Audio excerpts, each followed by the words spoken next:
We're moving into Mom's new alpine villa this weekend, my daughter-in-law Ashley announced to the whole family like it was already decided. The strange thing was, I had never invited her. I heard about it the same way everyone else did, through my son Daniel's awkward phone call on a quiet Tuesday morning. I was sitting at my kitchen table in Denver, a cup of coffee slowly cooling beside me, when the phone rang. "Mom," Daniel said carefully, "Ashley said you told her we could move into your place in the Alps for a while." For a moment I didn't answer. I simply stared out the window at the pale Colorado sky and wondered how a story like that could exist when I had never spoken those words. The villa he was talking about was something I had just purchased a few weeks earlier, a quiet property tucked high in the mountains near the Austrian border. It wasn't enormous, but it was beautiful: stone walls, dark timber beams, and a long balcony that overlooked miles of snow-covered peaks. I had bought it for one simple reason: peace. After 35 years of running a consulting firm and raising a son mostly on my own, I wanted somewhere quiet where the air was thin and the world felt slower. Somewhere I could wake up, make coffee, and watch the sun climb over the mountains without anyone needing something from me. I hadn't even finished unpacking my own boxes yet. In fact, most of the furniture had only been delivered the week before. "Mom?" Daniel asked again, breaking the silence. "Did you tell Ashley we could stay there?" I took a slow breath. "No, Daniel," I said calmly. "I didn't." There was a pause on the line. I could almost hear him rubbing the back of his neck the way he always did when he realized a conversation might become uncomfortable. "Well, she seemed pretty sure," he said. "She already told some friends we're going up there." I didn't argue. I didn't get upset. I simply thanked him for calling and told him we would talk later. After I hung up, I sat there for a while thinking about Ashley. My daughter-in-law had always moved through life with a certain confidence, the kind that made people step aside even when they shouldn't. She liked big gestures. Big announcements. Big plans that somehow involved other people's time, other people's money, or other people's homes. Still, I assumed this was just a misunderstanding that would clear itself up once I spoke to her directly. I was wrong. 2 days later, my phone buzzed with a message from Ashley herself. It was short, direct, and written like a cheerful announcement. "We're packing today. Can't wait to settle into the villa. The mountain air will be so good for us." I read the message twice. Then I set the phone down slowly on the table. Something about the confidence in her words felt different. Not hopeful. Certain. As if the decision had already been made somewhere without me. That afternoon I opened my laptop and checked the security cameras at the villa for the first time since the installers finished their work. The driveway camera took a few seconds to load. When the image finally appeared on the screen, I leaned closer. A dark SUV I recognized immediately was parked in front of the house. And behind it was a moving truck. I kept looking at the camera feed for a long moment, making sure my eyes were not playing tricks on me. The image was clear. The dark SUV belonged to Ashley. I recognized the small dent near the back bumper and the white ski rack she had installed last winter. Behind it stood a moving truck, the kind rental companies use for long-distance relocations. The back door was open and 2 men were carrying cardboard boxes toward the front porch of the villa. For a few seconds I simply watched the screen, not angry, not even surprised, just quietly absorbing what I was seeing. The mountain air outside the camera looked cold and bright. Sunlight reflected off the snowbanks along the driveway and the tall pine trees stood perfectly still in the afternoon light. It was the peaceful scene I had imagined when I bought the property. Except now strangers were unloading furniture in front of my house. I leaned back in my chair and folded my hands together. Ashley had not asked if she could visit. She had not asked if she could stay for a weekend. She had simply arrived with a moving truck as if the decision had already been approved somewhere. My phone buzzed again on the table. Another message from Ashley. "We just got here. The view is incredible. You were right about the mountains being magical. I read the sentence twice and allowed myself a small quiet smile. I had never told her that. In fact, Ashley had never once asked me about the villa. I had mentioned the purchase to Daniel during a short phone call weeks earlier, but Ashley had not been part of that conversation. Yet somehow she had built an entire plan around it. I opened the camera feed from the front porch. Ashley walked into view wearing a long beige coat and dark sunglasses, even though the winter sun was already fading behind the mountain ridge. She looked comfortable there, confident, gesturing toward the door while speaking to the movers. She pointed toward the living room window, then toward the garage, giving directions as if she had lived there for years. A moment later she pulled out her phone and began taking pictures of the view. I imagined those photos appearing on social media within minutes, captioned with something cheerful about mountain living. I noticed something else then. The movers were not carrying suitcases for a short visit. They were bringing in furniture. A tall floor lamp. A wide flat-screen television. Even a large framed mirror wrapped carefully in moving blankets. This was not a weekend trip. This was a full relocation. I stood up slowly from the table and walked to the window of my Denver kitchen. Outside, the city streets were busy with late afternoon traffic. Cars moved steadily through the intersection while people hurried along the sidewalks with coats pulled tight against the cold. Everything looked normal. But 3 hours away in the mountains, my daughter-in-law was unpacking her life inside a house that did not belong to her. I returned to the table and looked once more at the screen. Ashley stepped onto the front porch and opened the main door of the villa with a confident push, as if she already owned the place. She disappeared inside for a few seconds. Then she came back out again and said something to the movers that made them laugh. I closed the laptop gently and picked up my car keys. If Ashley believed she had already moved in, then it was probably time for me to take a drive to the mountains. I left Denver just before sunset, the city lights beginning to glow behind me as the highway stretched west toward the mountains. The drive to the villa usually took a little over 3 hours depending on weather, but that evening the roads were clear and the winter sky was calm. Snow still covered the higher peaks, glowing faintly under the fading orange light of the setting sun. I drove steadily, hands relaxed on the steering wheel, my mind quiet in the way it often becomes when long stretches of road pass beneath the tires. I was not rushing. There was no reason to rush. Ashley had already arrived, and judging by the camera footage, she was not planning to leave anytime soon. During the first hour of the drive my phone buzzed twice on the passenger seat, but I did not pick it up. I could guess who it was. Ashley had always enjoyed making announcements before asking questions. I imagined she had already started telling friends about the beautiful mountain house she had moved into.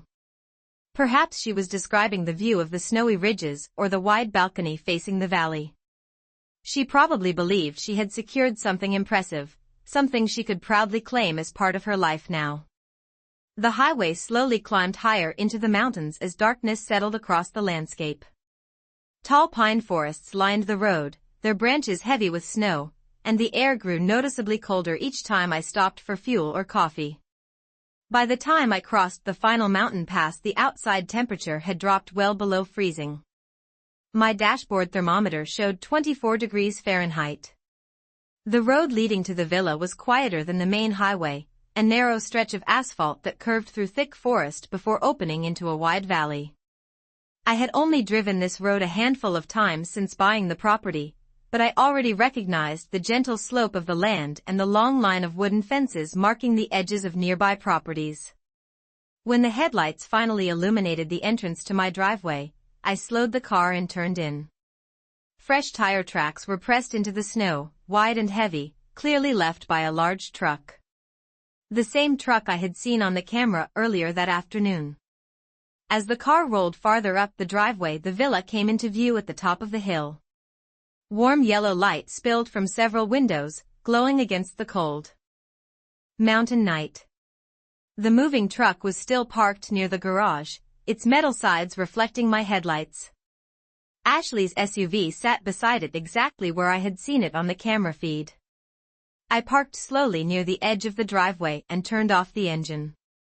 The sudden silence of the mountains settled around me. No traffic. No city noise. Just the distant whisper of wind moving through the pine trees. For a moment I remained in the driver's seat, looking at the house I had bought for peace and quiet. Inside, shadows moved behind the curtains.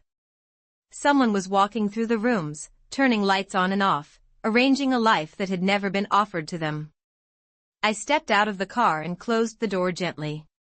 The cold air bit sharply against my face as I walked toward the front porch.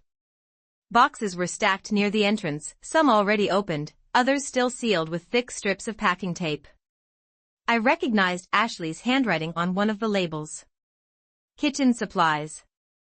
I climbed the wooden steps slowly and reached for the front door handle. From inside the house I could hear Ashley's voice drifting down the hallway, cheerful and confident as if she had lived there for years.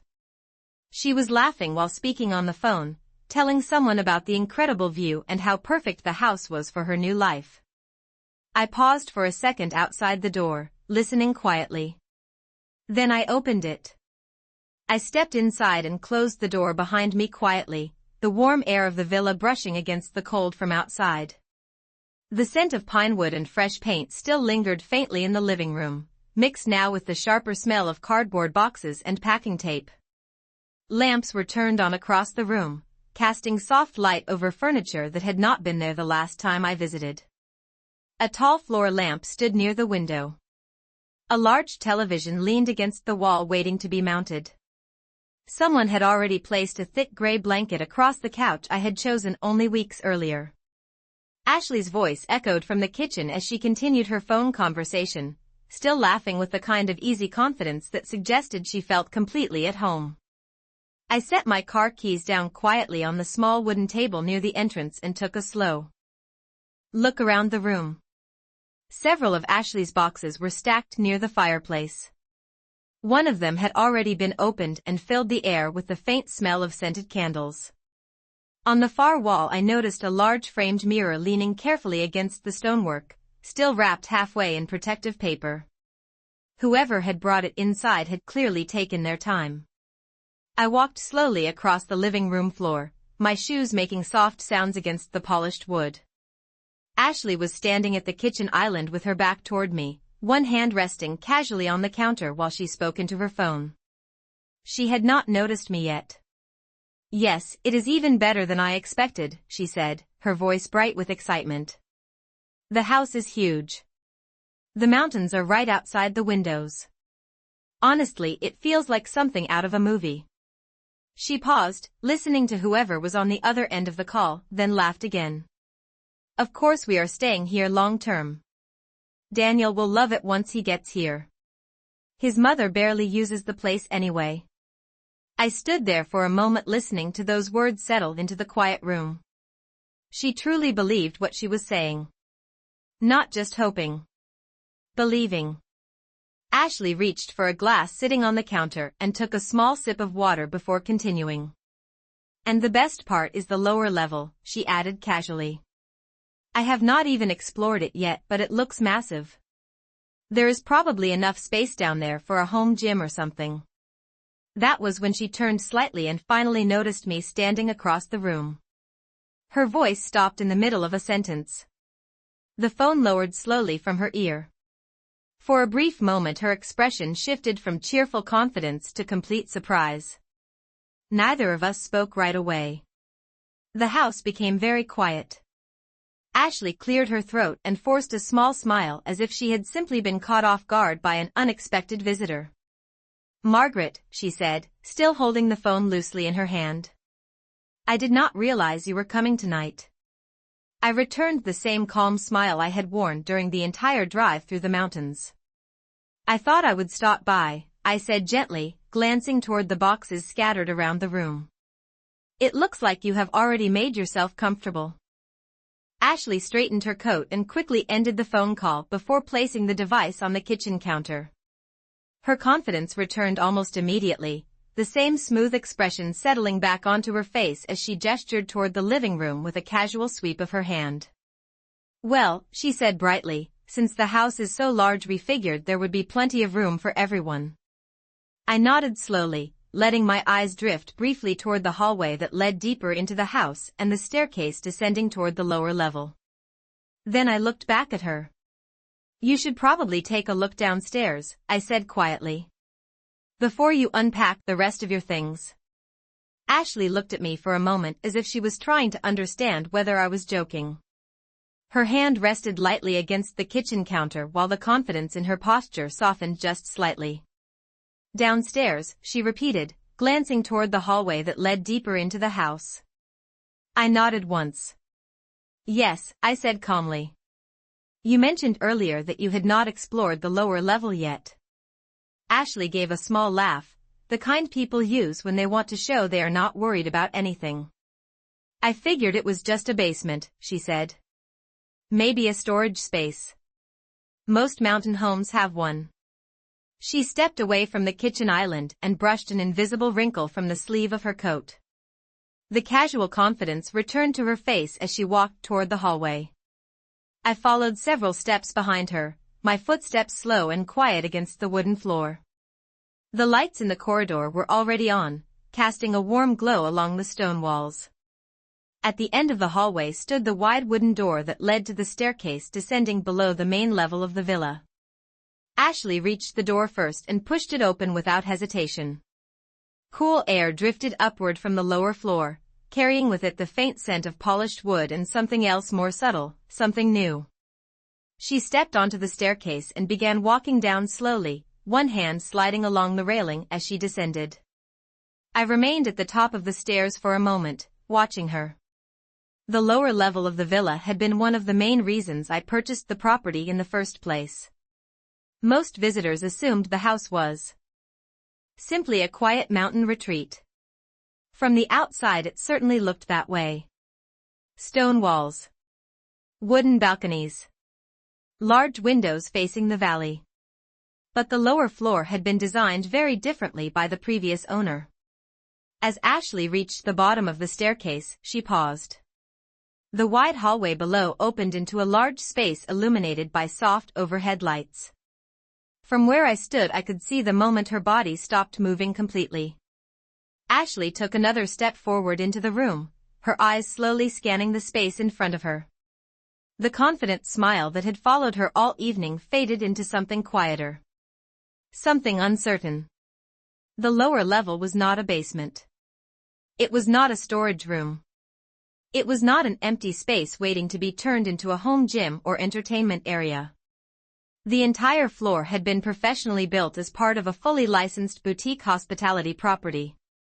Large windows lined one side of the room, looking out toward the valley below. A small reception desk stood near the entrance. Several carefully arranged seating areas filled the open space, each one designed for guests visiting the mountains. Further down the hall were 4 private suites, each one furnished and ready for short-term stays. Ashley walked slowly through the room, her heels making soft echoes against the polished floor. She turned in a slow circle, taking in the carefully arranged furniture, the neatly organized reception counter, and the framed business license mounted clearly on the wall beside the office door. I stepped down the first few stairs and rested my hand lightly on the railing. Ashley stared at the license for several seconds before looking back toward me. For the first time since I arrived, she did not seem completely certain about what she was seeing. Ashley remained standing in the center of the room for several seconds without speaking. Her eyes moved slowly from the reception desk to the row of suites along the far hallway, then back toward the framed documents mounted carefully on the wall. The bright confidence she had carried all evening seemed to drain quietly from her expression. She walked closer to the wall and leaned forward slightly, reading the printed text beneath the glass frame. The license was issued by the Regional Hospitality Authority, clearly identifying the property as a registered boutique lodging residence authorized to host paying guests throughout the year. Beneath the license hung a framed certificate from a tourism association, followed by a small brass plaque engraved with the name of the property. Ashley's reflection stared back at her from the glass surface while she read each line more slowly than before. I stepped down the rest of the staircase and entered the room at an unhurried pace. The polished wood floor reflected the warm ceiling lights, and the quiet hum of the heating system filled the otherwise silent space. Ashley turned toward me again, her voice noticeably softer than it had been upstairs. "What is all of this?" she asked. I rested my hand lightly on the back of one of the lounge chairs near the reception area and looked around the room as if seeing it again for the first time myself. "This floor was designed for guests," I explained calmly. "The previous owner operated a small hospitality business here. Short-term mountain stays, private retreats, that kind of thing." Ashley blinked and looked again toward the hallway leading to the suites. One of the doors stood slightly open, revealing a neatly arranged bedroom with a large window facing the snowy valley. "Guests," she repeated slowly. I nodded. "For private suites," I said. "Each with its own bathroom. The reception desk manages bookings and check-ins. The property has been registered with the tourism board for years." Ashley stepped toward the hallway and pushed open one of the suite doors a little wider. Inside, the room was already prepared exactly as it had been when I purchased the place. Fresh white bedding covered the bed. A small welcome tray sat on the side table beside 2 glasses and a bottle of mineral water. Soft lights illuminated the space in a warm glow. She looked back toward me again, her eyebrows drawn together as if she was trying to solve a problem that had suddenly become more complicated than she expected. "But, you bought this house," she said. "Yes," I answered simply. Ashley gestured around the room, her hand moving slowly through the air. "So you are running a hotel now?" she asked. I gave a quiet smile and shook my head slightly. "Not exactly," I said. "The property is already licensed and prepared. I simply chose not to change that part of it." Ashley took another step back into the open space and turned in. A slow circle, taking in the reception desk again, the seating areas, and the hallway of guest suites. The realization seemed to settle in gradually. "So people stay here?" she asked. "They will," I said calmly. "The first guests arrive next week." Ashley's eyes widened slightly as she looked back toward the staircase leading upstairs where her boxes now filled the living room. For the first time that evening, she seemed to understand that the house she believed she had moved into was not arranged the way she had imagined. Ashley stood very still in the middle of the room, the quiet hum of the heating system filling the space between us. Her eyes moved again toward the hallway where the guest suites waited, each door closed neatly, each room prepared for someone who had not yet arrived. I could see the moment when the pieces in her mind began to shift. Upstairs she had filled the living room with boxes and furniture, believing she was settling into a private mountain house. Down here she was standing inside a licensed hospitality property that had already been prepared for paying guests. She looked at me again, searching my face as if expecting some kind of explanation that would make the situation simpler. "Next week?" she asked slowly. I nodded once. "Yes," I said. "The first reservation begins next Friday afternoon." A couple from Seattle booked the Valley Suite for 4 nights. After that there are 2 more bookings scheduled later in the month. Ashley's shoulders lowered slightly as she absorbed the information. She walked slowly toward the reception desk and ran her fingers across the polished wooden surface as if testing whether it was real. "So people are actually staying here," she said quietly. "Yes," I replied. "That was always the plan." She glanced toward the staircase leading back upstairs, where the sound of wind brushed faintly against the windows above us. "But the living room," she said carefully. "The kitchen. The main level. That is still the house part, right?" I allowed a small pause before answering. "It is the private residence portion of the property," I said. "However, the hospitality license includes the entire building footprint for guest access when required. Many mountain retreats operate this way. Guests stay in the suites downstairs but share certain common spaces upstairs depending on the type of reservation." Ashley's eyes widened slightly. Again. Shared spaces, she repeated. I nodded calmly. The dining area. The balcony. The fireplace lounge. Those areas are listed in the property description for seasonal retreats. She leaned back against the reception desk, her confident posture now replaced by something more uncertain. I did not see any of that online, she said quietly. The listing is not public yet, I explained. The property will be managed privately through a small hospitality network. Invitations and bookings are arranged through the agency. Ashley folded her arms loosely and stared at the polished floor for a moment. The room remained peaceful, almost serene, but the quiet realization in her expression continued to deepen. So when those guests arrive, she said slowly, they will expect to stay here. Yes, I answered. They will. Her gaze lifted again toward the staircase that led back to the living room where her boxes now sat beside the couch. The television still leaned against the wall upstairs. The mirror she brought was resting near the fireplace. All of it had been arranged as if she were building a permanent home. Ashley inhaled slowly and looked back at me once more. Daniel thought this was just a vacation house, she said. I tilted my head slightly. Did he?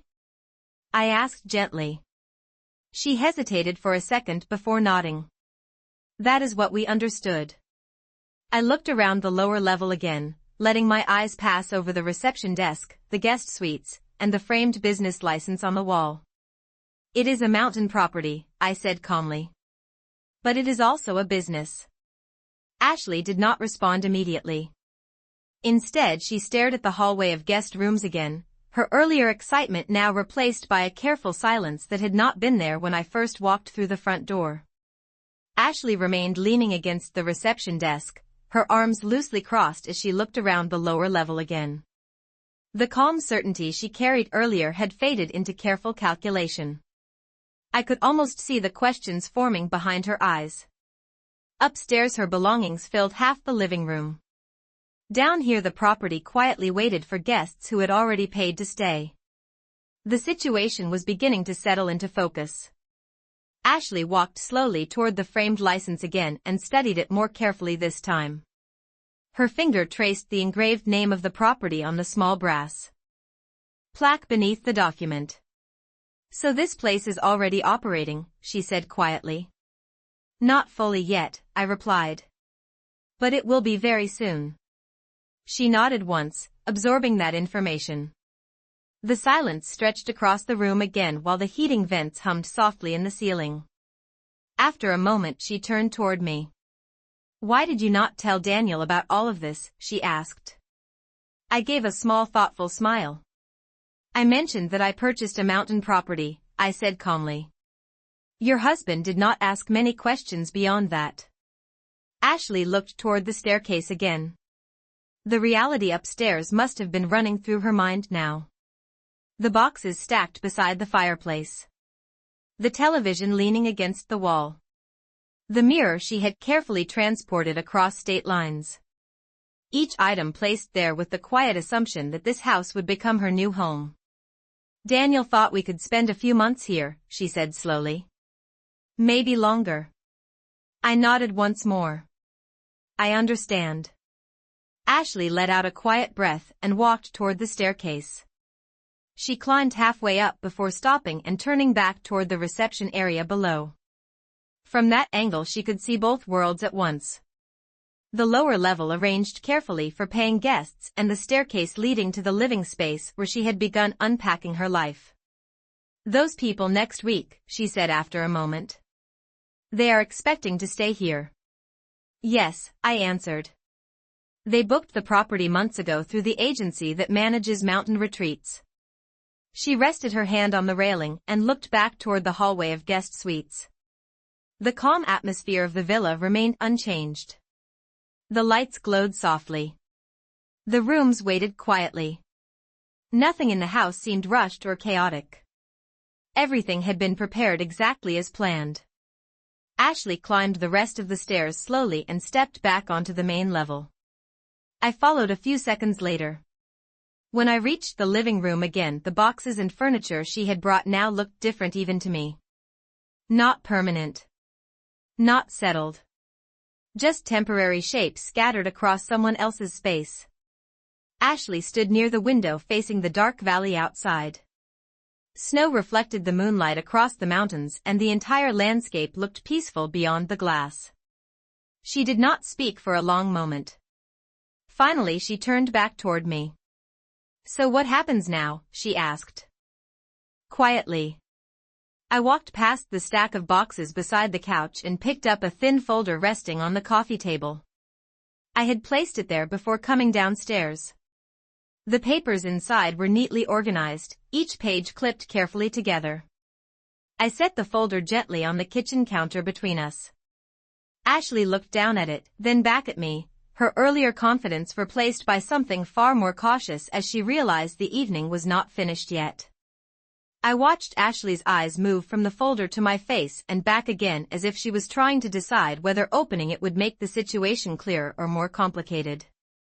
The kitchen lights reflected softly across the marble counter while the quiet mountain wind brushed against the windows behind us. Nothing about the house felt tense or dramatic, yet the meaning of the moment was becoming heavier with every second that passed. Ashley finally reached forward and touched the edge of the folder but did not open it right away. "What is this?" she asked carefully. I rested my hands on the back of one of the kitchen chairs and answered in the same calm tone I had used all evening. "Just a few documents related to the property," I said. She slowly lifted the cover and glanced down at the first page. Her eyes scanned the lines quickly at first, then more slowly when she reached the bold heading near the center of the document. The paper described the operational structure of the retreat, including guest access areas, scheduled reservations, and the management agreement with the hospitality company that handled bookings. Ashley flipped to the next page. Her expression shifted again as she noticed the section explaining the resident host position that came with the property. She looked up. "Resident host," she repeated. I nodded. Every retreat like this needs someone present on site to greet guests, prepare breakfast service, coordinate housekeeping schedules, and manage guest requests during their stay. Ashley lowered her eyes back to the page and continued reading. The description outlined daily responsibilities clearly. Greeting guests upon arrival. Maintaining shared spaces. Preparing morning coffee and continental breakfast. Ensuring guest suites remained clean and ready for each reservation. She turned another page slowly. "This is a job," she said quietly. "Yes," I replied. "A paid position."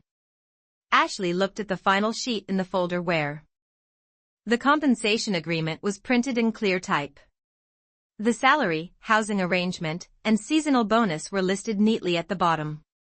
For a moment she simply stared at the numbers without speaking. Then she closed the folder gently and placed her hands on the counter. "You are offering this to me?" she asked after a pause.